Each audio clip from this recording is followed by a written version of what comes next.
Triple M rocking the footy on a Saturday afternoon. Tony Squires, Ryan Girdler, Dave Rickow and Jai Arrow with you ahead of State of Origin next Wednesday. Suncorp Stadium, absolute must-win for New South Wales after the first-up loss in Adelaide. A bit of a blow during camp, though. The Latrell Mitchell has once more pulled out with that calf injury. Is it a surprise that they picked him at all, Dave Rickow, only to be disappointed with him having to say, no, I can't do it? Oh, look, I think when you've got a player of Latrell Mitchell's class and calibre, the Blues wanted to give him every opportunity to at least attempt to get out there next Wednesday night. Ultimately, it was forlorn. Calves are tricky. And we said this from the moment he did it. That's why Ryan Girdler doesn't have any. It's much He just easier doesn't that bother way, with isn't it, Girds? Yeah, I still tore something I don't have. From the moment he did it in camp prior to Origin 1 on the Sunday afternoon training session, when you heard it was a calf injury, they're always problematic. They just linger, take time for different players. And as I said, I think it was only because of who Latrell Mitchell is that the Blues wanted to give him every chance. And with what he's on the line, why not? I think they knew pretty early on, though, and I'm talking Monday, Tuesday, that while they played the charades and the facade that he might still get there, I think internally in that camp they knew that he was going to struggle. And ultimately the call was made on Thursday that he was out. And Stephen Crichton, the obvious replacement, was no-brainer to come straight in. Yeah, he was terrific in the first game, Stephen Crichton, certainly one of the best. As a teammate of yours, Jai, were you weren't surprised that he didn't make it, Latrell? Nah, I wasn't surprised. I think knowing Latrell as a person and a teammate, he 100% wouldn't have wanted to go into a must-win Origin at Suncorp underdone.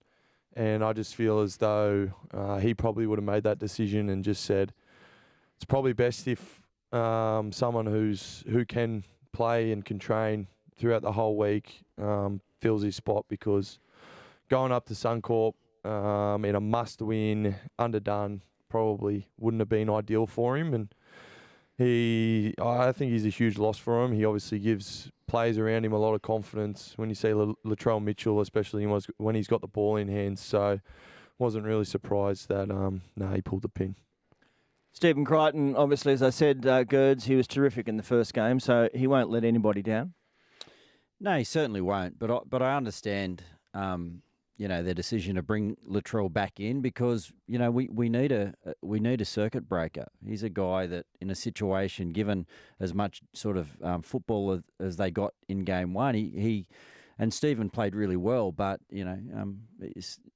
Latrell's a guy that just can create opportunities out of nothing, and he's a guy that identifies moments in games.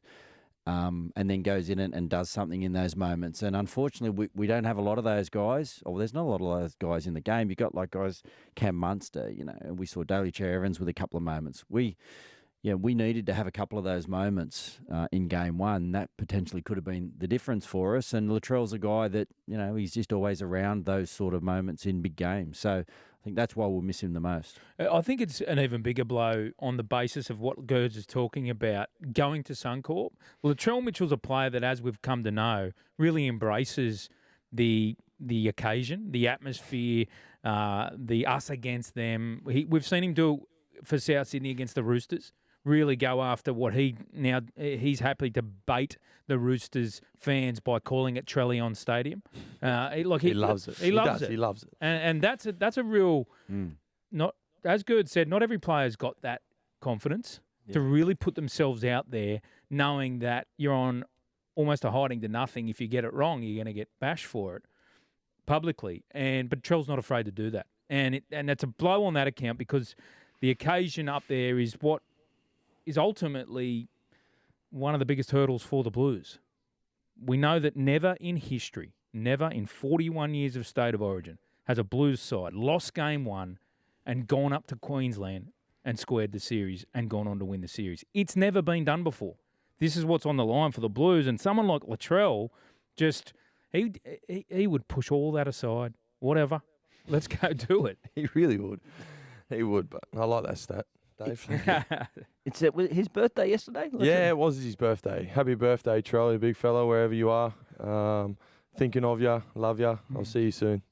All right, the other big out was Nathan Cleary, and then there was the debate that raged at who should wear the number 7 in this game that is so important we've just been speaking about. Brad Fittler, New South Wales coach, was a bit surprised at all the discussion about it. Here's what he had to say. Well, the last time Nathan went down, Mitchell played, so, the banter around who was going to play, I couldn't quite work it out. So, it makes you a lot more comfortable when you watch him yesterday and go and control the game and, play a big part in why they won. But yeah, I do. I find it interesting sometimes, the chat around different positions and players and choices, and it's becoming a circus. Is it a circus? I mean, Dave Riccio, surely there was a worthy discussion given that Nico Hines was on the bench, did come on in the first game, was a Dally M medalist from last year and playing in the halves. Well, I've been called a clown a number of times, so... You've been called a muppet as well, or just a clown? He might be right. He might be right. I'm just part of the big circus up on the trapeze. The only thing I'll say to that is, I think Freddie's in the media, so he gets the debate, dissection of every player. But I felt as though Freddie's trying to send a message to Mitch Moses there that he's got his back, confidence-wise. Like, absolutely, I've picked you for a reason, and it was never in doubt. That's a Wayne Bennett tactic. That, yeah, you think so, Gerd? I really like that as well. And just on Mitch, Tony. I mean, his development in the last couple of years around some of the harder parts of the game, especially defensively and taking on the line and collision. I think that's he's just really matured into a great number 7. And also, I think early on in his career, and it wasn't that long ago, maybe 2 or 3 years ago, like he was always a guy looking for the big play. He sort of wouldn't direct the team around. It didn't look like he'd go out there with much direction. And then, the last couple of years, especially I think this year, his development in those parts of the game where he looks like he goes out there with a plan. He's really physical defensively. He's always running. And I think on the back of, I spoke about it last week, some of the areas of the game I thought we dominated through the middle. We didn't take advantage because we were always looking to pass and shift. I think with a guy like Mitch to go out there, if we can have that run mentality, I think he can cause Queensland some headaches on those edges. Tone, your point's an obvious one with Nico. Like he was, he's the Dally M Player of the Year, and everyone would have thought that if he was, arguably the most consistent player in the game, and is a halfback, when the starting halfback of the Blues goes down, well, you would think that Nico Hines slots straight in. Where Brad Fittler gets me a little bit, if he wasn't playing that tactic of backing Mitch, he said he finds it interesting in the debate around the selections. Well, in the future, let's just come out and declare who our replacement is straight away, because that will take away the debate. That if Freddie had come out and said, as soon as Nathan went down, Mitchell Moses will be our replacement, and if he's injured, we'll look at other options. But right now, Mitchell Moses is our man to replace. So you think none of the things that happened last weekend actually affected the selection? The fact that Nico Hines didn't have a great game, the fact that Mitchell Moses did have a great game. Got no doubt Mitchell Moses knew he was in the box seat to win that Blues jersey. Got no doubt there was some communication from the Blues coaching staff to Mitch. All right, he's played before, obviously. He played one State of Origin game with a back that was broken in 98 places. But he, Jai Arrow, as a Queenslander and as a guy who plays against Mitch and see how he can control certainly that kicking game and getting big blokes like you having to run out of the corners, he brings something. Yeah, absolutely. I can see why they've picked him, and his game is based around a lot of control and field position, and defensively he'll have to be strong, and he has been strong defensively. That's something he's definitely worked on, and it's what Origin games are built about is defensive moments, and I'm sure he'll be up for that. But to be honest, I don't really care who they pick. I know it might be a Queensland bias thing, but look, I have no doubts. Freddie's put faith in him. He's put him in the deep water, going up to Queensland in a must-win at Suncorp, as I said. So, yeah, good luck to him. I hope he has a great game, but gets beat by 50. So, we'll see how we go. I know there's a lot of focus on Mitchell for obvious reasons, but for me, it's Jerome Luai that has an opportunity to cement himself take his game and take perception of his game to a completely new level. I would argue it's the biggest 80 minutes of his career. And I'll say it on a number of fronts. One, he's yet to be re-signed by the Penrith Panthers. He can become a free agent from November 1. And if he goes to Queensland, and as I said, against all them statistics against the Blues, and he's able to show that he can win an Origin match against Queensland without Nathan Cleary, it takes the perception of Jerome Luai as a game-winning half at the elite level to a new stratosphere. And that would take his salary, I believe, to a new level as well, and to the $1 million bracket. He's currently not in that bracket. Second to that is that we've seen in the past when Nathan is out, and he was, I think it was about 10 games last year, either injury or suspension for Nathan last year, Jerome actually stood up and helped carry the Panthers towards that premiership. He's also done it for Samoa at the World Cup as the only half with no Nathan Cleary. He now needs to do it at an Origin level. And I know all the spotlight's on Mitch, but for me, it's Jerome Luai's game that can be the difference for the Blues. Is he nice and lippy during State of Origin, Jerome? I'm trying to think.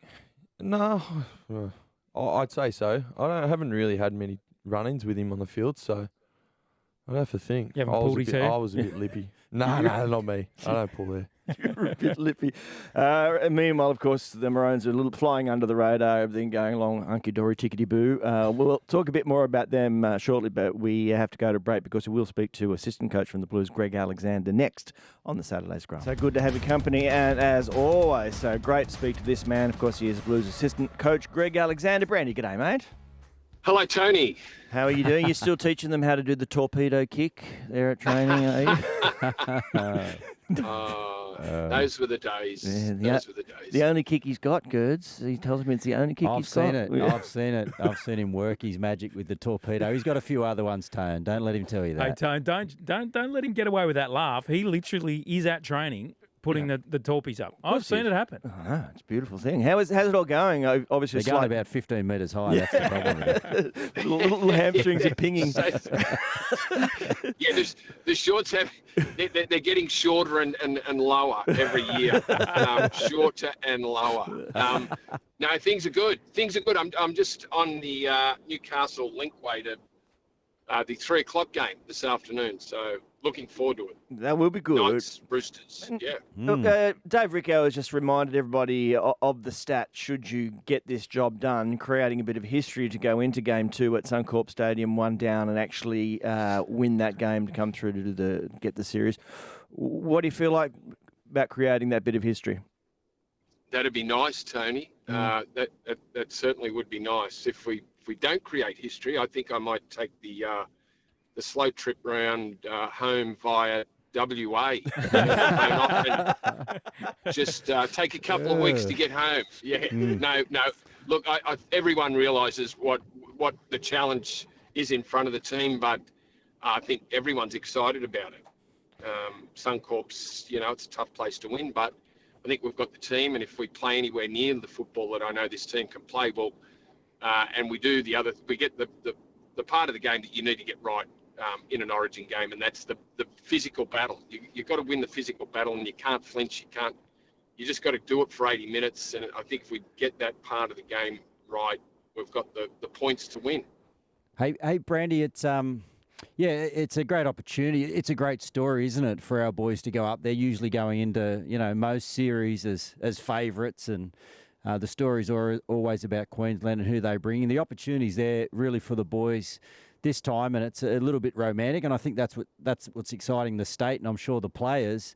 There was some really nice moments, I thought, during Origin 1 where we were dominant through the middle, and we always look to sort of play some of those combinations that we've picked over the last couple of years and maybe not take advantage fully of some of the dominance that we created through the middle. With some new combinations coming in, Brandy, does that look a little bit different? Do we simplify, and how do we take advantage of some of those dominant sort of parts of the game that we created in Game 1? Yeah, I think, there was periods in that game. It was the middle part of the game. We started poorly. We ended poorly. The final 10 minutes was very disappointing, and you can't have defensive lapses like we did late in the game and win Origin, especially when you find yourself down 10-0. I thought there was fair chunks of that game where we went away from the plan that we had, and we have got new combinations, of course, with 2 new hookers and a new halfback. But I think they'll combine, and they're all playing great footy. Mitch Moses has been in good form all year, even though he hadn't really been spoken about. But I think Mitch is at the age now where he's ready to have a good game in Origin. I really believe that, and I think the 2 hookers that we've tried over the years, but it just hasn't worked for one reason or another. Back in 21, we had Appy and Cookie play. Appy come off the bench, and now we've got Reece Robson there with Damien Cook. So I think the new combinations will see us play a little bit different football, but it's all about capitalising on any advantage you're able to gain, with whether it's momentum or field position, and taking your chances. We got across the line, we just couldn't get the ball down in the in-goal area a couple of times. Desperate defence by the Queenslanders, and that denied us. But you got to take advantage of those moments and win big moments. That's what Origin's about. Brandy, the reason you're driving up to Newcastle is because it's a training day off for the Blues. Tomorrow, being Sunday, is always considered the most important training session of the entire build-up. Only a few days out from the big game. Bring us up to speed on where you're at, and as far as those injured boys. We know Latrell's now out, Stephen Crichton in. Where's Cam Murray and Liam Martin at? Liam's going well. He's just going through all the protocols that he needs to go through as a Category 1 and return to play protocol. So Liam's good. Liam's just following the doctors, and he'll be no problems. He's had no effects. Whatever he's been doing through the week he's been able to handle it quite comfortably. And Cameron Murray trained yesterday, and he'll train with the team on Sunday, Dave. He's almost ready to go. So he just needs to tick off team training tomorrow, and then he's good. Brandy, one that surprised a lot of people as far as selections are concerned is on the bench, and it's bench forward Stefano Utukamanu. What role is he going to play? Because off the top, you said that the Blues need to win the physical battle. He's a big boy. When will he get into the game, and how will he be used? Not sure exactly when he'll come in, Dave, but he's he's been in good form. Stefano, he's been part of the side. He was with us in 21. He was with us over in Adelaide, and you said it. He's big, he's physical, he's mobile, and I think he's ready. He's a terrific young man, and I think he's got a good bond with Junior and Payne, and I think between the three of those boys, they can they can win that middle battle, which is vitally important. Great. Stefano, he's ready to do whatever Freddie wants him to do, but we'll just see how the game pans out. Hey, Grego, it's always easy in your first Origin to get a little bit caught in the headlights, or trying to keep up with the speed. It all comes at you pretty fast. Hudson Young didn't get many opportunities in game one. He gets another opportunity. How can he get more involved? Yeah, I reckon Gertz, and he played 20 minutes, and because we had Liam Martin on the bench, we thought we'd introduce Liam pretty quickly, and then he shifted out to the edge. Hudson, tried to get himself involved, a few errors, but Hudson, we just thought, well, he's an Origin player, and he deserves a second chance, even though he didn't get back on the field. So, he just gets that chance again, Gertz, to do what I'm pretty sure we're all confident we know how he's going to play, how he can play. And you're right, sometimes it just doesn't happen when you get in your first Origin game for whatever reason. He tried to get involved early, but I think second go round he'll be much better. Brandy, obviously, when you're involved in Blues, it's all about your team and not about their team. But let's talk about their team. Cameron Munster, he's got to that level now, that kind of, well, we're not saying Wally Lewis, but certainly a controlling figure, a guy who can make or break an Origin game. He's done it so often, even if he looks like he's slowing down at one point, he'll grab the moment and he'll punish you. What do you do about that? I thought we did quite a good job limiting Cameron Munster until that moment, 8 minutes before full time, where he drifted across the field, and you thought that there was enough defence there to take care of him.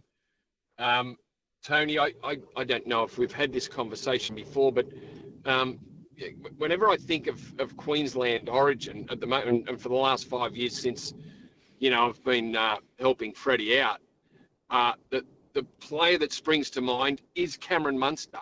Like he's punished us so many times over the last 5 or 6 years. Yeah. That if there's one player that keeps me awake at night through an Origin series, it's Cameron Munster, because he's just the best player, unstructured player in the game. He can just do it, club level, Origin level, international level. He can just break open a game with the click of the fingers. He really is, he's one of the best, and he'll go down in Origin history as one of the best. So he's always a concern. Brandy, just before we let you go, can you confirm whether Reece Robson's going to start ahead of Damien Cook? I don't think so, David. No, but I can't confirm. Oh, yeah, sorry. You don't think you can confirm it? Well, there's a lot of things that I can't confirm, and that's just one of them. Just waiting for the forecast to come out, Dave. We don't know what the weather's going to be like. I mean, there's so many factors that can change a decision like that. So many things to take into account before you can confirm. And now before the game. Love it. See you, boys. Randy, lovely to talk to you. Chat soon. Good luck for Wednesday. See you, fellas.